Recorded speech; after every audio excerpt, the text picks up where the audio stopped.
اور جو کافر ہیں ان کے لیے دنیا کی زندگی خوشنما کر دی گئی ہے اور وہ مومنوں سے تمسخر کرتی ہیں، لیکن جو پرہیزگار ہیں وہ قیامت کے دن ان سے اوپر ہوں گے،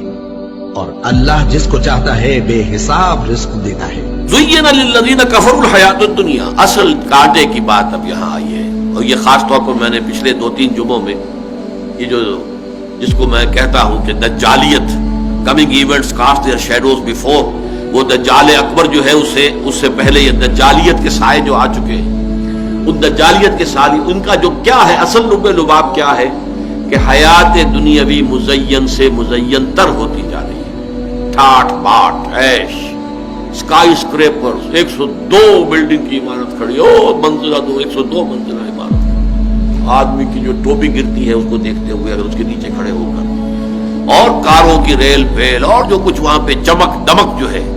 نظر کو خیرہ کرتی ہے، چمک تہذیب حاضر کی۔ تو جیسے جیسے یہ سائنس سے ٹیکنالوجی بڑھی ہے، اس نے اس دنیا کی زندگی کو خوب اور مزین کر دیا، اور مزین کر دیا، اور مزین کر دیا، تاکہ سب کے سب اسی کے مرید، اسی کے طالب، اسی کے عاشق بن جائیں، اور دنیا ہی ان کا مطلوب و مقصود بن کر رہ جائے، اس سے آگے کی کوئی سوچ ہی نہ رہے۔ زین للذین کفروا الحیات الدنیا، مزین کر دی گئی ہے کافروں کے لیے دنیا کی زندگی، وَيَسْخَرُونَ مِنَ الَّذِينَ آمَنُوا، اور مذاق اڑاتے ہیں یہ اہل ایمان کا۔ یہاں بھی پیچھے دیکھیے وہی منافقوں کے کردار، وہ ہنسا کرتے تھے، چنانچہ سورہ بقرہ کے دوسرے رکوع میں بھی ہے، جب ان سے کہا جاتا تھا وَإِذَا قِيلَ لَهُمْ آمِنُوا كَمَا آمَنَ النَّاسُ قَالُوا أَنُؤْمِنُ كَمَا آمَنَ السُّفَهَاءُ، جب ان سے کہا جاتا بھائی اللہ کے بندو تم بھی ایمان لاؤ جیسے دوسرے لوگ ایمان لائے،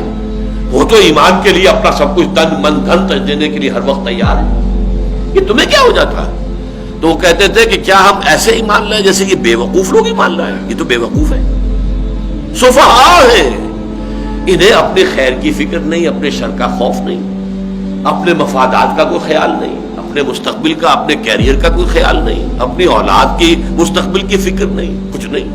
یہ تو معلوم ہوتا ہے کہ فینیٹکس ہیں، دیوانے ہیں، پاگل ہو گئے، مجنون ہو گئے، یا مکے میں حضور کو مجنون کہا گیا تھا، یا یہ ہے کہ اب یہ صحابہ کرام جو تھے یہ مجنون تھے، پاگل تھے، فینیٹکس تھے، یہ لوگ جو ہے در حقیقت یہ عقل وقل جو ہے اس کو بیچ کے کھا چکے ہیں، اور واقعہ یہ کہ بے خطر کود پڑا آتش نمرود میں عشق، عقل ہے محو تماشائے لبے بام ابھی، عقل کا تو ہاتھ سے آپ اگر اس کا تعلق چھوڑیں گے نہیں تو میدان میں کودیں گے ہی نہیں، عقل کے تو معنی باندھنے کے ہیں۔ تو فرمایا ان کے لیے دنیا کی زندگی مزین کر دی گئی ہے، اور وہ مذاق اڑاتے ہیں، یسخرون من الذین آمنوا، ان اہل ایمان کا، جیسے کہ صدقہ ایک لے کر آئے تھے صحابی رات بھر، جب حضور نے غزوہ تبوک کے موقع پر جب کہا کہ اب بڑا کڑا وقت آ گیا ہے اور بڑا ایک لشکر لے کے جانا ہے، اس کے لیے ساز و سامان چاہیے، سواریاں چاہیے، رسد چاہیے، اب جو کچھ دے سکتے ہو دو اللہ کے راستے میں۔ تو ایک بیچارے صحابی تھے انصاری، ان کے پاس کچھ نہیں تھا، جیسے کہ ایک ڈیلی دہاڑی دار مزدور، بس جو دن بھر کام کیا تو اپنے بال بچوں کے لیے کچھ چیز فراہم ہو گئی۔ اب انہوں نے بھی سنا کہ حضور نے کہا ہے خرچ کرو اللہ کے راستے میں، ساری رات محنت کی، ایک باغ میں جو ہے وہ پانی کھینچ کھینچ کر کنویں سے، اور وہ باغ کو سیراب کرتے رہے۔ صبح کو اس نے باغ کے مالک نے کچھ کھجوریں دے دی، یہ اجرت تھی ان کی، اس میں سے آدھی جا کے گھر والوں کو دے دی، آدھی لا کے حضور کی خدمت میں پیش کر دی۔ اب ٹھٹھے اڑے،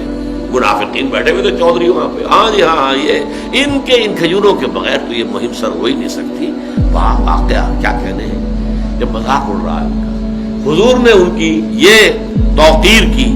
کہ فرمایا ان کھجوروں کو یہ سارا ڈھیر جو پڑا ہوا ہے مال و اسباب کا اس کے اوپر بکھیر دو، اس لیے کہ اللہ کی میزان میں اس سارے ڈھیر پر بھاری ہیں یہ کھجوریں جو یہ لے کر آیا۔ اس کے پاس یہی کچھ تھا، اس نے پیش کر دیا، لیکن مذاق اڑاتے تھے۔ یسخرون من الذین آمنوا والذین اتقوا فوقهم یوم القیامہ، اور جو لوگ متقی ہیں، تقوی والے ہیں، یہ ان سے بالا تر ہوں گے قیامت کے دن، پھر وہ ہنس رہے ہوں گے۔ سورہ مطففین میں تو یہاں تک بھی آیا ہے کہ وہ پھر ہنسیں گے، اہل ایمان بیٹھ کر ان منافقوں کا حشر جب دیکھیں گے تو ان پر ہنسیں گے۔ علی الارائک ینظرون، پھر وہ یضحکون جو ہے جو پہلے دنیا میں وہ ہنسا کرتے تھے اس وقت وہ ہنسیں گے۔ والذین اتقوا فوقهم یوم القیامہ واللہ یرزق من یشاء بغیر حساب، اور اللہ تعالی جس کو چاہتا ہے بغیر حساب نواز دے گا، جو چاہے گا دے گا، اس کا کوئی حساب کتاب ہی نہیں ہوگا۔